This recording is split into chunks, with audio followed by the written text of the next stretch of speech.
Our relations and why now Ukrainian-Turkish relations are not at the stage, at the point that they used to be back in even 2010 or 2011. Many things changed in 2014 with the occupation and the legal annexation of Crimea, because for Turkey this is also a matter of security, and this is also a matter, as I mentioned before, of power projection for a broader region, including the Mediterranean and the Black Sea and the Sea of Azov. If I'm most sure that you know about all this militarization, nuclearization talks of Crimean Peninsula, which are true. So for Turks, if you look at the map, they are quite aware that once they have Russians in the north of the Black Sea, with the all these weapons, arms, and everything, probably nuclear warheads also in the Crimean Peninsula, the distance to Sinop, for example, which is in the north of Turkey, is really very, very short. And then you have Russians in Syria, for example, and in the Mediterranean with submarines, with all this supersonic new type of equipment. And then you have, for example, Akkuyu NPP in the south of Turkey, nuclear power plant, which is being built by Rosatom, a strategic object which is completely under Russians' control, because there is no nuclear school, engineering school in Turkey. They are completely trusting Russians in that. So, plus these protracted conflicts in the Black Sea region. So, when you zoom out and look at the broader picture, you have Russians everywhere, even in Nagorno-Karabakh, which was presented as a huge victory of Azerbaijan and Turkey because of the drones, which is true, but at the same time now you have Russian peacekeepers, peacemakers, I don't know how to call them in quotes, being there physically present, which is also not something that Turkey is very happy about, right? So that's why Turkey's position is a bit changing regarding Russia and regarding Ukraine. I don't say that Turkey does not cooperate with Russia, they do cooperate a lot. But the general line behind Turkish foreign policy for years and years and years is balancing. So once they have problems with NATO, for example, which they usually do, they develop cooperation with Russian Federation. We can't get Patriots from NATO partner, then we'll get S-400 from Russia. We can't get this from Washington and Brussels, then we will cooperate with Russia. But once Turkey faces threat from the Russian Federation, the first thing Ankara, official Ankara remembers is that it is a NATO member since 1952, and that it has second biggest army in NATO, and that we cooperate in all different kind of operations, missions, and we are an important NATO member, which is true, but this is something that becomes very vocal and very much discussed in Turkey only when there is a problem with Russian Federation. Otherwise, there are no such discussions. So, pragmatism and balancing are two cornerstones of Turkish foreign policy. And when I'm asked whether Turkish policy is pro-Russian or pro-Western, I say the Turkish policy is pro-Turkish. And this is probably something that each of our countries should kind of learn from Ankara, that it's completely in Ankara's national interest, this kind of compartmentalization, the awful word that I can never pronounce correct. So putting in different tracks, even if we have problems in this sphere, we cooperate with Russia in economy, in tourism, in construction, in energy, in Turk's stream, in Akkuyu, in S-400, blah, blah, blah. But at the same time, we don't do this, and we develop our cooperation with the West. So on and so forth. And if you look at the whole history of Turkish-Russian relations, this will be the roller coaster, like ups and downs. We have a huge crisis in 2015 with the jet Su-24, and then in 2016 Putin is a best friend because he warned about the coup attempt beforehand. Dugin comes Eurasianist and fascist, comes to Ankara, talks to Ankara mayor. I was in Ankara in 2016, witnessing this coup attempt there. Russia is our friend because it helped us and supported us on Twitter, on Facebook, before American ambassador did. Washington obviously is bad because there is Gulen issue and because there is all these kind of conspiracy theories back there. European Union is bad because of refugee crisis, Syria, humanitarian crisis, so on. So we cooperate with Russia. Then something happens, and Turkey moves closer to the West because Turkey does not actually want to get stuck in one-on-one dialogue with Russia. What Turkey wants to see is regional cooperation. And there is this concept, which is very important for us also as regional countries to understand, regional solutions for regional problems. So once there is, say, Ukraine, Romania, any other country, regional, literal country, it's okay. Once there is this connection to Washington, to Brussels, to NATO, increasing presence in the Black Sea, Turkey is the first to say no. And I mean, you know this, even with the so-called flotilla idea, right? When there was this idea to create something, Turkey did not support it. They said they would, but they did not support it. The same happened with the all kind of NATO trainings programs when there was this idea to broaden the operation active endeavor from the Mediterranean to the Black Sea. Turkey was against it. I mean, Turkey does not want to see militarization of the Black Sea region, as they call it, which is interesting because Turkey is a NATO member itself. And when Turkish experts asked me as a Ukrainian diplomat whether I am not afraid of Black Sea region's militarization by NATO, my question would be, I mean, I'm not afraid of you because you guys, Turkey, you are a NATO member. So when you ask me if I'm not afraid of militarization by NATO, no, I'm afraid of militarization by Russia. And unless there is a response from NATO countries, the only thing that can be worse than bilateral escalation is unilateral escalation. This is definitely not something that I would like to see from the Russian side. So there is this fear starting from 1915, 1916, Ottoman Empire's historical traumas being controlled by the West, being put into different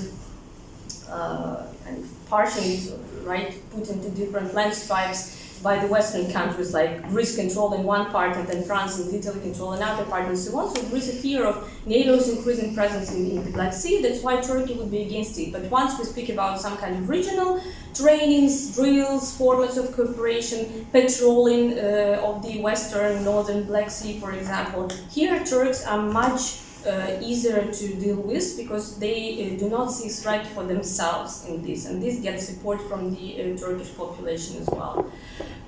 So this is one story about this kind of military technical cooperation. And why Ukraine is important? Because Ukraine is an alternative to Russia for Turkey. We don't like, on the official level, we don't really like to bring this together, and this is partially true. I mean, we have our own Ukrainian track, and it's not anti-Russian, it's just because Turkey and Ukraine do have many interests in common, and we are interested in developing this cooperation not like independently from what Russia thinks about it, but on the other hand, for Turkey, it's an opportunity to cooperate with a big regional country, as Ukraine is, to develop military and technical cooperation, because we have this scientific school starting from the Soviet Union times in nuclear energy, in military technical cooperation, in everything. I mean, Ukrainian engineers, Ukrainian specialists, Ukrainian experts were like 60-70% of those Soviet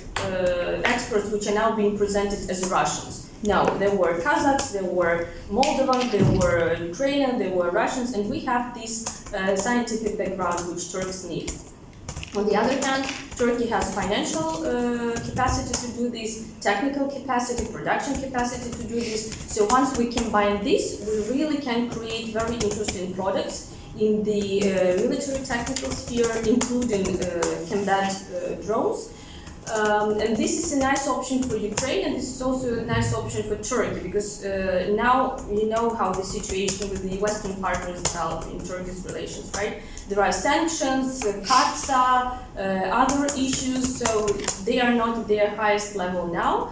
On the other hand, Turkey does not want to basically depend only on Russia in terms of military and other issues as well. So Ukraine is this very nice option to create self-sufficient national defense complex, which is a main idea now behind the Turkish government's 2023 plans. And on the other hand, Ukraine is not toxic for the West. So developing relations with Ukraine is not like developing relations with Iran, for example, or with some other countries. And now the plans of the current Turkish government are very ambitious. So Turkey has to become self-sufficient. Whether it's possible or not, it's another issue. I don't go into that now. To become self-sufficient in all major areas, Turkey has to become a nuclear state, I mean NPPs, which Turkey never had. Turkey has to become like 75-80% at least independent of foreign partners in arms procurements, developing their own production of arms in different sectors. And Turkey has to fly to the moon, and Turkey has to develop its technology in aircraft, in space, and so on. And this is also where Ukraine can help with some kind of its own expertise, because the plans are really ambitious. And when I asked Turkish experts, which kind of officials who came to Ukraine recently about whether they can fly to the moon, they said, we're not sure we can fly back. But we will fly to the moon anyhow, because our president will send us to the moon. This is off the record, of course. Our president will send us to the moon whether we're ready or not. So maybe they will send some Kurds to the moon. The return way, I don't know. But I mean, this is really important strategic spheres where Turkey needs foreign expertise, because it doesn't have its own local expertise, and that's where we cooperate with them as well. So this is military cooperation, and last part, of course, Crimean Tatars, and here where we come to the Crimean Tatars. It's always a very important track of Turkish-Ukrainian relations for different reasons. First, because keen nations living abroad is also a top priority for Turkey in general. You might know that they even have a specific directorate under the president of Turkey who deal with who deal with the diasporas and all these key nations living abroad. So Meskhetian Turks, Gagauz, Crimean Tatars living in Ukraine are a very high priority for Turkey, and they care about defending Crimean Tatars' rights. They care about political prisoners in Crimea, in Kremlin, in the Russian Federation, and this is also an issue on the bilateral agenda of Turkish-Russian relations. And here, where we also ask for Turkish help, because they can be vocal about this, and they can also bring this to the agenda when dealing with Putin. And we have success stories when Turkish president did help in releasing some of the Crimean Tatar political prisoners. And this is also important because the ruling coalition in Turkey now is conservative nationally, so MHP, AKP, this is their electorate. I mean, those people who vote for the current government in Turkey, they are very much supportive of Crimean Tatars and then of all other key nations, be it Syria, Turkoman in Syria or Crimean Tatars in Ukraine. Anyhow, this is important. This is also a matter of domestic politics in Turkey. There is no statistics about the number of Crimean Tatars living in Turkey at the moment, just because this is first forbidden to ask such questions in social polls. There is no question about ethnicity. I mean, everyone who is a political citizen of Turkey is automatically Turk. But on the other hand, because it's difficult to say whether the third wave or third generation of Crimean Tatars living in Turkey, being citizens of Turkey, are they now kind of Crimean Tatars still, or they are not even called Tatars, they're called Crimean Turks, not Crimean Tatars. Many of them have never visited Crimea, so they feel this solidarity, this blood connection to Ukraine and to Crimea, but at the same time it's not like Crimean Tatar who just came from Ukraine and is now living in Turkey. But still they're very much supportive, because that is why when we have some news about the situation in Ukraine, in Turkey, I don't know the particular figures, I don't have such statistics, but I would say that like 50-60% is about Crimean Tatars and Crimea, not about Donetsk and Lugansk, not about Black Sea region, whatever. It's about military cooperation, which is a success story, and it's about Crimean Tatars. So that's why it matters. And now there are even such interesting formats of cooperation of Crimean Tatar associations of different countries, like Black Sea countries, regional countries, who come together to discuss problems, including, first and foremost, occupation of Crimea. For example, the Crimean Tatars of Turkey, Ukraine, Romania, Lithuania would come together, hold convene Congress, discuss all these security issues, and also from their own part look what can be done to improve situation, or at least to spread the word. Because in Turkey, I came in 2014 and stayed until 2019 there. We had huge problem in explaining Turks that Ukraine and Russia is not the same country. I mean, we are on the opposite side of the Black Sea, but back then it was like Turkey, Azerbaijan, one nation, two states concept, and that was automatically projected to Russia, Ukraine.